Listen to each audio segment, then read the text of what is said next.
I do believe we're on. Well, from the depths of despair to the heights of happiness. It's Yes. the Joe and Joe Weather Show. Here we are again. Yes. We never really left. We just got tired the last few weeks, I think. Well, we needed a break. You've been complaining all day that you're like worn out, or how about taking some Geritol? Do they even make that anymore? Ted Mack used to advertise it every week. You know, the constant reminder of just how far back you and I we go. are. Yes. Okay. Joe Rayo, Fios One News, Lower Hudson Valley. Joe Cioffi, Fios One News, Long Island, and Fios One News, New Jersey. I don't know how you approach this. We oftentimes don't have time to actually look at each other's shows, only if we happen to hear it in passing.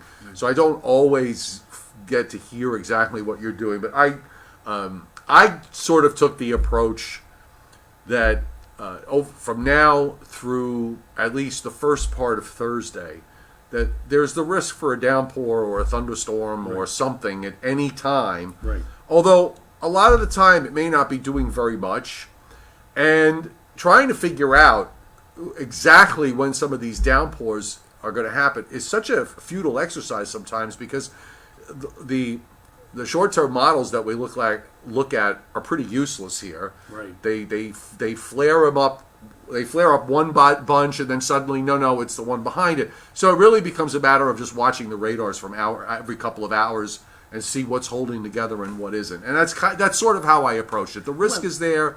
Just be ready for something at any time, even though most of the time it may not be doing much. I just said with Mike Gilliam in our adjacent studio, I said the threat of precipitation through much of this week will be hanging over our heads like the proverbial sword of Damocles, that, as you just mentioned, it could happen anywhere, anytime. And sometimes somebody will come up to me and say, how come with all of your fancy-dancy equipment that you can't tell me when there's going to be a shower at a specific time and at a specific place?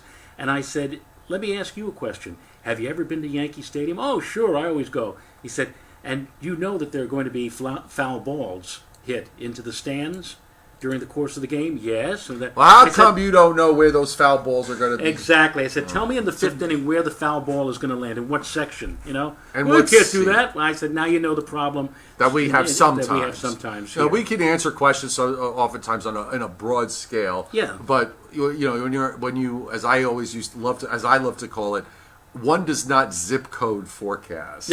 Okay, and that applies a lot in the wintertime, when everybody seems to be more interested in zip code forecast, but it also applies this time of year. Now, we do just want to show everybody, got all those fabulous watches and warnings.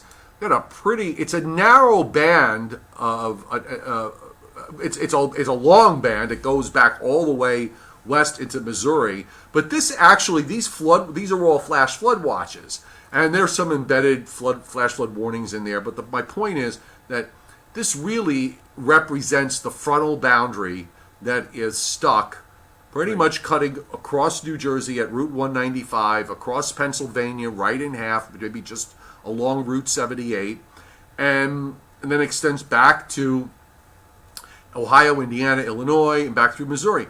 So really what we're watching here is that frontal boundary basically buckling. Right. And we had this a couple of weeks ago. Exactly. And we sat in there for the whole week. Right. This was the scenario a couple of weeks ago that brought all those tornadoes and the threat of severe weather. Basically, again, from about 195 on south. For example, the lower Hudson Valley, during the throes of some of those severe weather bouts, hardly saw much aside from maybe a rumble or two of thunder. Right. It was all concentrated over New Jersey, and especially central and southern Jersey. And we have not the exact same scenario or setup, but pretty much a similar setup that's going to be happening for the next several days. Well, where you are with respect to that frontal boundary is also important, because today, Joe, for example, in South Jersey, it got to upper 80s to near 90 in some spots. Mm-hmm. In fact, you know what? I'm going to, let me find it. Because it's a great tool, in my never to be humble opinion. Now, you and I differ in terms of temperature. I saw what you were going for, but of course, you concentrate on, for example, Long Island and especially New Jersey. Right. And I saw that on Wednesday, you had temperatures on Wednesday up near 80. I, on the other hand, had... For which zone? well, I think it was for New Jersey. Okay. And for me, for the lower Hudson Valley, I had temperatures that were right around 69, 70 on average for Well, winter. and that could very well be up by you. My big problem was a day like today, where in North Jersey, in the northern counties in New Jersey, it got to about low 70s because of the cloud cover.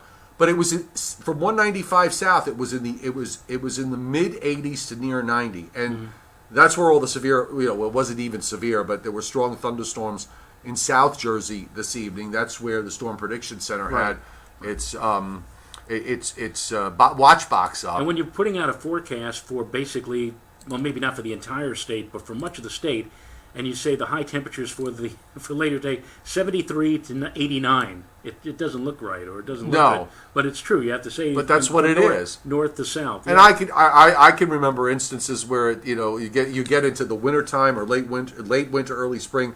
It's 20. It's in the low 20s in Sussex County, and it's in the 70s in Atlantic and Cape May County. Has been known to happen. Let me set this map up really fast. Hang on one second, Mr. Rayo. Hopefully this will be working. Let me get that on there. We'll get the latest radar echoes. You can get this tool, by the way, on the Weather Service, the Mount Holly website. It's on their homepage, and I think it's great because it's so easy to use. Of course, under the pressure of live television, or what do we call this? Live Facebook. I'm a little slow on the uptake here. There's one other thing. I want to make a nice little face map overlay. As the late Bob Ross, the famous Happy Trees painter, used to say in many of his shows, when people used to say, how come you do it so quickly and I can't do it so quickly? And he would say in that gentle voice of his, speed will come with practice. Correct. So if you keep doing this and keep practicing, within a few days or weeks, boom, boom, boom, boom, everything will come up as if, it's nothing to you. This frontal boundary is buckled again, so these thunderstorms are moving out. The winds in South Jersey have all turned to the east, so it looks like the frontal boundary is probably pushed down into northern Delaware.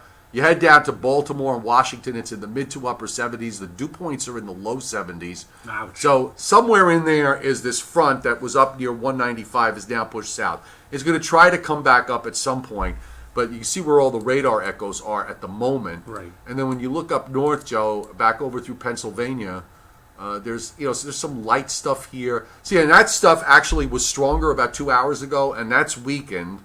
And then we go out in western Pennsylvania, and we've got this stuff that's moving in here. This might get here. If it holds together, this could make it here for the morning commute.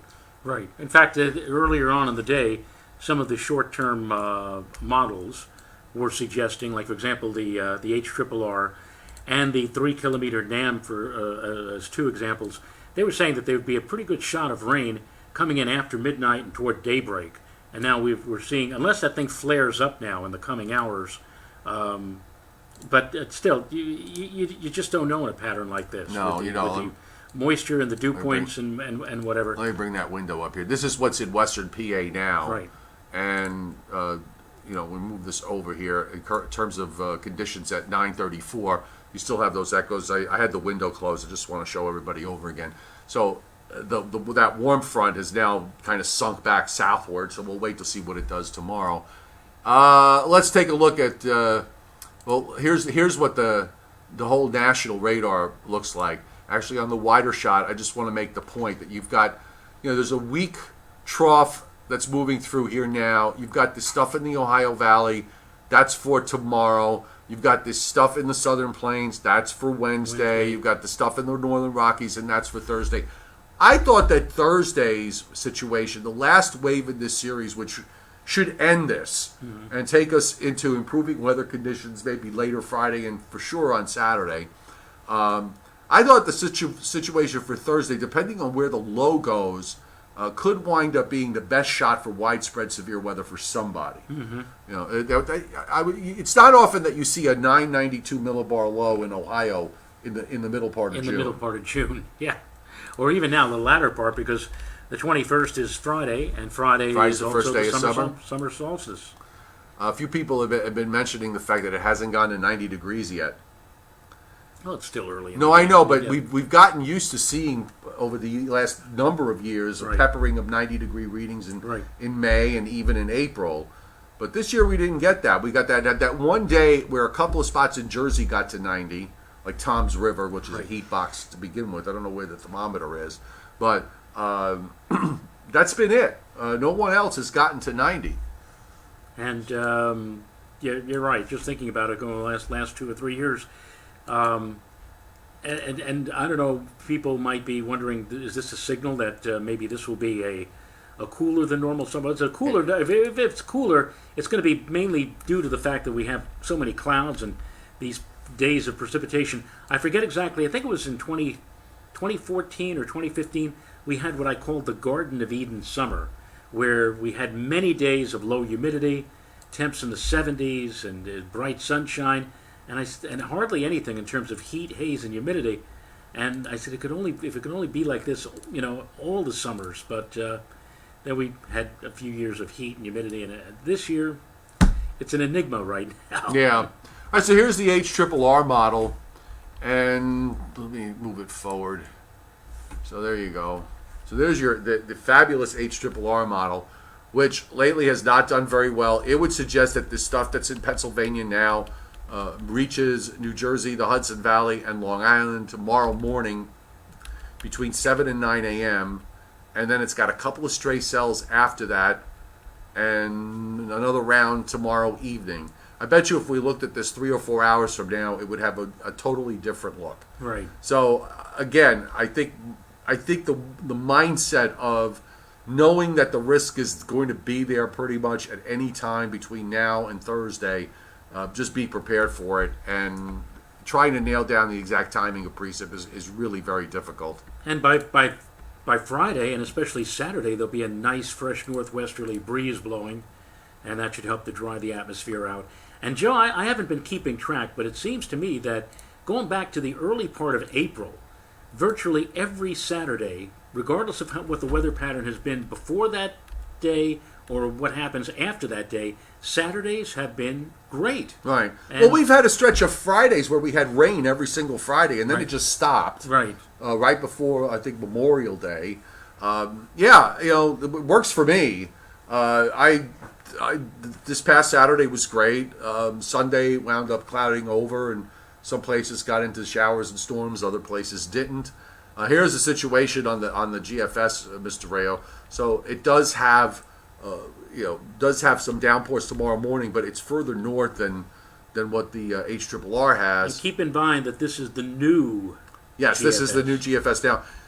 Here's an interesting plot twist in that the last low in the series now is forecast on the GFS actually goes by across southern Pennsylvania now and off the New Jersey coast, which if this were correct, we would have an onshore flow here on Thursday and temperatures probably in the 60s. Yeah. And the same going into Friday with rain Friday morning over a large area, and this is Friday afternoon. So honestly, I haven't really looked at this too carefully in terms of why this happens. But the bottom line is that even if this does happen, Friday night, Saturday looks really good. Might get pretty windy here. Right. Friday night into Saturday. Yeah. And I also think that the longer it takes, if we have to wind up sacrificing Friday, it could mean that we could wind up with a decent Sunday too. It'd be nice. Keeping the next system to the west at bay, bay for a little while. Yeah. The other thing I wanted to show you, Joe, this was, I'm just trying to remember to seeing a pattern as amplified in the upper air as we're seeing here for this time of June. I know it's happened before, but it's been a while. You've got deep troughs, a deep trough in the Rockies again. Right. You've got a deep trough along the East Coast. There's a fairly deep low near Nova Scotia. It is June 22nd. That's a solid push of cool air that comes in for at least Saturday. It's very, very unusual for this time of the year. Yeah. And then we get into this nice upper ridge. So if it behaves itself, we should be fine into through Sunday, and then we start to get whatever's out there out in the west for next week a few days. It is kind of crazy, and you know what's going to happen for the winter weather lovers out there. We start getting into like November or December or whatever, we'll have like this gigantic ridge parked off of Florida. Oh, right. It builds up and it brings in the warm air. Well, there's the snowfall forecast on the GFS up in the Rockies and up into parts of western Canada. Now, the Weather Prediction Center, they stopped inputting or including the parameters or criteria for snow, on the 1st of June. So you can't look for probability of snow or whatever. Oh, you're talking about on the statistical guidance. Right. Yeah. And it just said it can't happen. There it is. It's still happening. Yeah. Well, we don't live up in the Rockies, in the northern Rockies, thankfully, Right. or up in western Canada. I'd love to see a Coors Field in Denver that they say game called on account of snow in June. Or that's. Well, they don't have to worry. Usually by the next day, it's gone. Or as Bob and Ray once did a bit where I think one of them was interviewing the other, and the other guy came from North Dakota or whatever, and he says, it must be rather brisk out there. He says, oh yeah. He said, we have winter right into August. Well, let me say hi to George Kasdan, hi to Howie Dwyer, hi to Kevin Bolger, and hi to Dennis Cassia. Yes. And Jerry DePiro, and Mr. Adam Hewitt of Tom's River, New Guernsey. Did I mention that I recently received the top fan privilege? Oh, on my page? For your page? Yes, you did. So there I am. I don't do that, by the way. Those of you who are top fans, that's something that Facebook figures out, and they change also. I noticed that some people that were top fans are no longer top fans, or some that no longer were top fans as they were taken off or put back on. It's something, the algorithm figures that out, and I don't know what the criteria is. But it's a huge mystery. Yes. But I'm not your top fan. Well, I don't know. How many times do you come to my site? Well, you know what it is. I honestly, you see how much I do. Right. So it's hard for me to find time to go to somebody else. else. Although I have to tell you, and I shared this, it's on my personal page. On my weather page, I went to a barbecue place in Connecticut? In Connecticut called Hoodoo Brown in Danbury off Route 7. I put pictures up of the food. It was an astounding barbecue, and I haven't had cornbread that good since I lived in New Orleans. Wow. But I also found this recipe for butter pecan layer cake. We have to give this to Mrs. Rayo. Okay, and let her see if she can do this. Okay. The only problem with it, Joe, is that it's a butter pecan layer cake. As I calculated it, it has, I think, 2 pounds of butter in the cake and 1.5 pounds of butter in the frosting. Okay. I hate to ask how many calories. All right. So it's a 9-inch cake. Right. Or so it's about like this. All right. Okay. So it's a 9-inch cake. 16 slices in this cake. According to serving is 1 slice. It's supposed to get 16 size slices. Right. So it's not that big a slice at all. 840 calories a slice. Oh, God. So basically, I think it's probably about 4 or 5 forkfuls. So basically, it's about 200 calories a forkful. I have to have this. I have to try this. So you want my wife to make it, and then have me bring it in to work? Well, you know, Mrs. Rayo is so She's good, very good. at baking. I mean, I agree what she's brought in has been utterly astounding. I mean, who else but you? You have a wife who not only bakes but repairs snowblowers. I mean, this is the best combination. I tell her quite often. I said, you ought to have a show on either Facebook or social media or even on regular broadcast TV, because she basically can do anything and everything. Of course, what she does beforehand is consult YouTube and watches these video tutorials. Oh yeah, well everybody. I repaired my washing machine that way. Yeah. Listen, it was like a $10 part on Amazon that took me 5 minutes to fix that normally you'd call a repairman to do, and they charge you $200 for. Well, she's amazing, and I've often said that she is my rudder. I would not know what to do if it were not for my. And next week we'll be going on vacation, and the kids now are grown up, so. Well, I have to fix. I have the electric starter on my snowblower is not working. So ask her if she has any ideas on how to fix it. If she's in the vicinity, she does have a friend who lives out around Terryville, Selden. Oh, that's very close to me. I'll ship. I'll tell you what. Next year, I'll put it on the Port Jeff ferry, and then we'll just get it from Bridgeport. Next year, about a year from now, my son is getting married. Oh, stop in on the way. She can fix it. She can fix it on the way. On the way to the wedding, yeah, she'll bring her toolbox. It'll be in style. If not, it's going to be. One thing I need to mention, and some of you of a certain age may remember this name, Sonny Fox, who was the host of the TV show, the 4-hour extravaganza on Sunday morning, Wonderama. I'm not talking. Now, there are two types of people. There are people, when you mention Wonderama, they remember Bob McAllister, right, who took over for Sonny in 1967. But for people like me and you, from 1959 to 1967, it was Sonny Fox, and today Sonny celebrated his birthday. He is 94 years old. Oh, God bless. I remember both. As sharp as a tack. Well, the sad part about it is Bob McAllister passed away some years ago. But Sonny is still with us. He's 94, and today is his birthday, so I don't know if he's watching or whatever, but happy birthday to Sonny Fox. Those of you who remember Simon Says and the riddles and the tongue twisters, 6 thick thistle sticks, that kind of stuff. Matt Block is going to the Yankee game tomorrow night, and he wants to know exactly when the thunderstorm is going to occur or if it's going to occur during the game.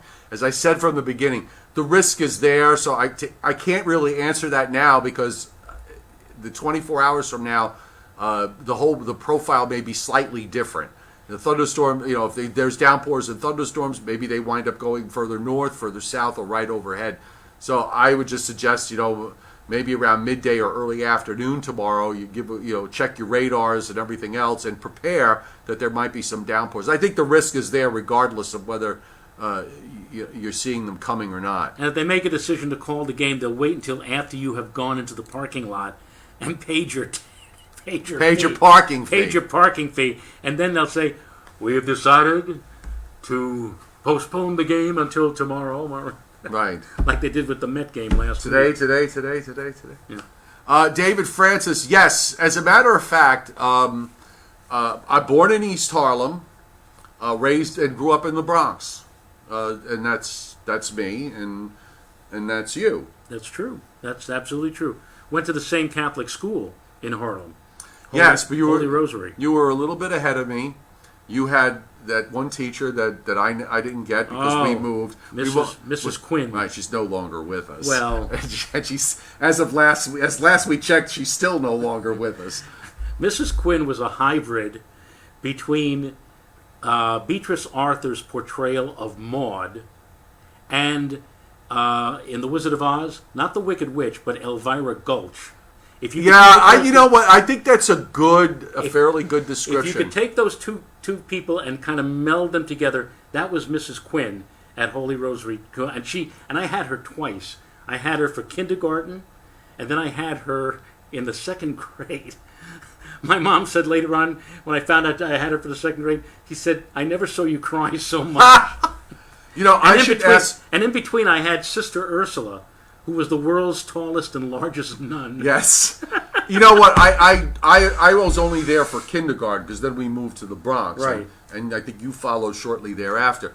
But, so I had Sister Gloria, who was in kindergarten, who was like, I actually can remember what a nice lady she was. Right. But my cousin Joe, because everybody in my family's, I have nothing but cousin Joes, but my cousin Joe had Mrs. Quinn. He was in the year between you and me. Right. And I think he might have had Sister Ursula. Just the name. Ursula has great powers. Tall, imposing woman. Tall, statuesque woman. And I was told that Mrs. Quinn had, I believe, either a sister or some relative with the same name, Quinn, and she taught in the Bronx. And one day I asked somebody who had that Mrs. Quinn, and he said something like, do you happen to remember what school that she taught in? Because I remember I went to St. Philip and James in the Bronx. Right. And I seem to recall that there was a teacher there. She was Miss Quinn. Miss Quinn. Miss Quinn. And she wound up marrying the 6th grade history teacher, Mr. D'Angelo. Right. So I wonder if that was Mrs. Quinn's sister. Well, it was related, and I said, how is she compared to the Holy Rosary, Mrs. Quinn? And she said, well, that was the Wicked Witch of the East. This one's the Wicked Witch of the East. And she's worse than the other one. Oh, God. Well, on that note, since we're coming up almost to the top of the hour, and Joe and I have to magically appear on 3 networks at the same time, yes, we're going to say goodnight. So be sure to tune in at FiOS 1 News Long Island and FiOS 1 News New Jersey. And FiOS 1 News Lower Hudson Valley. And basically, we'll have the same forecast. I got to tell you about coming home on Friday night. This is the absolute truth. There's a radio, I'm not going to mention the call letters, but it's in the Lower Hudson Valley. And I was driving home, this is what, about 11 o'clock at night, and they said, here is the weather, and they played the tape, and they played the wrong tape. They played the tape. This forecaster had already pre-taped the forecast that's to run the next day. So I'm driving home, and I'm hearing, here's the weather, and you hear this guy say, it's a beautiful Saturday out there, lots of sunshine, temperatures in the... I said, wait a minute, you've already did your forecast. It's well, whoever at that station ran the wrong tape, you should feel at least some consolation in knowing that they did it on Channel 7 in New York a couple of times. And it sounded like he was on a flip phone in his car with the window open. Oh, Lord. His Eminence Terrence Cardinal Fitzgerald is on tomorrow morning. Brian Fitzgerald for FiOS 1 News Long Island, New Jersey, and Hudson Valley. And Addison Green will be on in all 3 zones tomorrow because Miss Brittany Moore is taking not some well-deserved time off. And Joe and I will be back tomorrow night because, after all, we like to be back tomorrow night. So tomorrow night I'll talk about the teachers I had in public school.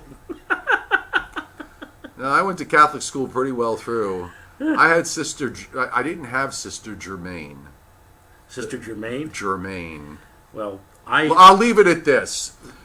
She was, I guarantee, she was at least 90 when I went to school. And if somebody would lay odds that she was still living, I would bet on it. Okay? I went to catechism when I was in public school, for my confirmation or whatever. So we would go to St. Benedict's, which was right across the way from where I used to go to public school. And we had one nun, Sister Charles Edwards. You wouldn't believe some of the stuff. Charles Edwards, CBS News. Perfect name. Sister, tune in tomorrow night, folks. I just say, Sister Germaine, she had to have been in Golden Gloves at some point. Okay, she had a right hook. She took out. I won't mention his name just in case we may still be friends on Facebook. I'm not sure. But she had a right hook. And I often say, and we'll leave it at this, I often say the world would be a better place if we had more very old nuns. Because they would not tolerate nonsense. Am I right? You know that I had a meeting. I had the great privilege of meeting Cardinal Dolan. Yes. And he actually, when I mentioned about going to Catholic school, he actually made a few cracks about what it was like to go. So he knows. God. We all know. We've all been through it. Everybody, have a great night. If we're still here tomorrow, we're still on the air. If we're still on the air, still on the air. We'll be back tomorrow night. And don't forget, tomorrow morning, weather in 5 days and 5 minutes. I usually have it done between 8 and 8:30 Eastern time to give you a quick weather check in the morning before you get out the door. Good night, everybody. Good night.